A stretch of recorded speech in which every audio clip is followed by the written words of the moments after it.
जय हिंद बच्चों। क्वेश्चन है, which type of bond is formed by the sticky ends with their complementary counterpart. अब अपने को समझना पड़ेगा कि एक स्टिकी एंड का फॉर्मेशन आखिर होता कब है, और जब दो स्टिकी एंड आपस में जुड़ता है तो कौन से बॉन्ड का फॉर्मेशन होता है।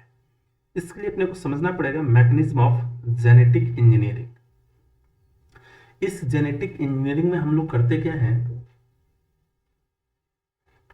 कि जैसे दो डिफरेंट डीएनए है, एक डीएनए ए है 5 प्राइम 3 प्राइम 3 प्राइम 5 प्राइम। यहाँ पर कोई स्पेसिफिक सीक्वेंस है जिसे मैं बोल दूं GAATTC GAATTC। ठीक है, एक डीएनए और है कोई 5 प्राइम 3 प्राइम 3 प्राइम 5 प्राइम। इसमें भी बीच में कोई सीक्वेंस है GAATTC GAATTC। मान के चलो इस डीएनए को हम लोग बोले फॉरेन डीएनए, एलियन डीएनए जिसे हम लोग बोलते हैं बाहरी डीएनए। इस डीएनए का कुछ पार्ट हमारे लिए काम का है, डिजायरेबल है, और इस डिजायरेबल डीएनए के जीन से हम कुछ प्रोडक्ट बनाना चाहते हैं।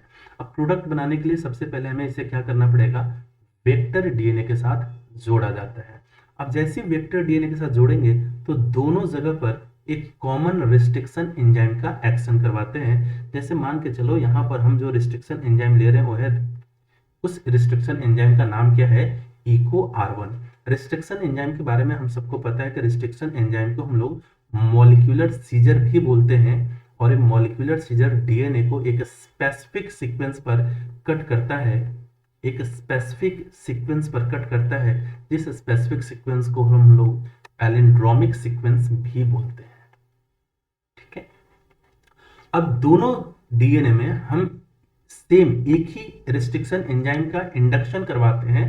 अ, क्यों? क्योंकि जब सेम रिस्ट्रिक्शन एंजाइम कट करेगा तो उसका फायदा क्या होगा कि हमेशा एक दूसरे के कॉम्प्लीमेंट्री स्ट्रक्चर फॉर्म करेगा। ये जो इको R1 है ये हमेशा जी और ए के बीच में कट लगाता है, ये हमेशा जी और ए के बीच में कट लगाता है। यहाँ पर भी जी और ए और यहाँ पर भी जी और ए। जब एक कट लगाएगा तो कुछ इस तरीके का डीएनए का फॉर्मेशन होता है। यहाँ पर भी एक डीएनए मिला, ये 5 प्राइम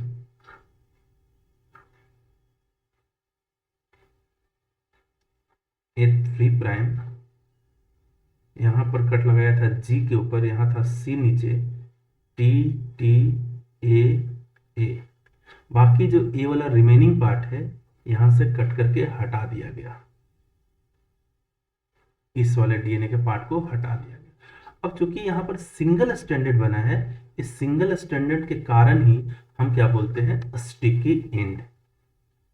हम क्या बोलते हैं, स्टिकी एंड। अब जब इसमें भी कट लगेगा तो इस वाले पार्ट को कट करके हटा दिया जाता है, इतना सा पार्ट को कट करके हटा दिया जाएगा, इस वाले पार्ट को भी हटा दिया गया, इस वाले पार्ट को।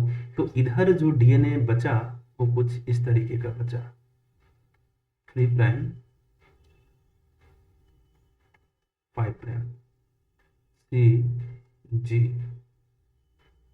ए ए टी टी। अब देखो ये जो दोनों, यहां पर भी आप देख सकते हो सिंगल स्टैंडर्ड है जिसे हम लोग क्या बोलेंगे, स्टिकी एंड। दोनों जगह पर स्टिकी एंड का फॉर्मेशन हुआ, और स्टिकी एंड जो दोनों है दोनों एक दूसरे के कॉम्प्लीमेंट्री है। टी इस ए का कॉम्प्लीमेंट्री है, ए वाला टी इस ए का कॉम्प्लीमेंट्री है, ए ए इस टी का कॉम्प्लीमेंट्री है, और ए ए इस टी का कॉम्प्लीमेंट्री है। और जब दो नाइट्रोजन बेस आपस में जुड़ता है, यानी जब स्टिकी एंड यहाँ पर जुड़ेगा तो ये जो बॉन्ड बनेगा उस बॉन्ड का नाम क्या है, हाइड्रोजन बॉन्ड। यहाँ पर जो बॉन्ड बनेगा ये बॉन्ड कौन सा होगा, हाइड्रोजन बॉन्ड। ठीक है, एंड जब हाइड्रोजन बॉन्ड बन जाएगा तब जो नया डीएनए हमारे पास फॉर्म होगा, ये डीएनए कुछ ऐसा होगा, 5 prime 3 prime 3 prime 5 prime G A A T T C G A A T T C. ठीक है। इस डीएनए को हम लोग आखिरी में बोलेंगे क्या, रिकॉम्बिनेंट डीएनए।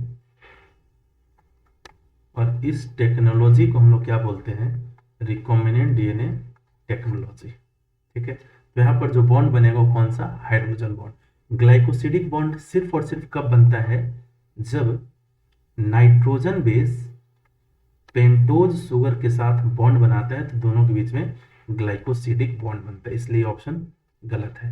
फॉस्फोएस्टर बॉन्ड कब बनता है, जब यहाँ पर पेंटोज शुगर के साथ फॉस्फेट ग्रुप जब बॉन्ड बनाता है तो इन दोनों के बीच में जो बॉन्ड बनता है इसे बोलते हैं फॉस्फोएस्टर बॉन्ड, तो ये भी ऑप्शन गलत है। डाइसल्फाइड बॉन्ड, जब दो प्रोटीन आपस में जुड़ता है, जैसे इंसुलिन का एग्जांपल अपन फिर से ले सकते हैं। इंसुलिन में ए पेप्टाइड है, ए बी पेप्टाइड है, दोनों को आपस में जो जोड़ने वाला स्ट्रक्चर होता है वो डाइसल्फाइड बॉन्ड होता है।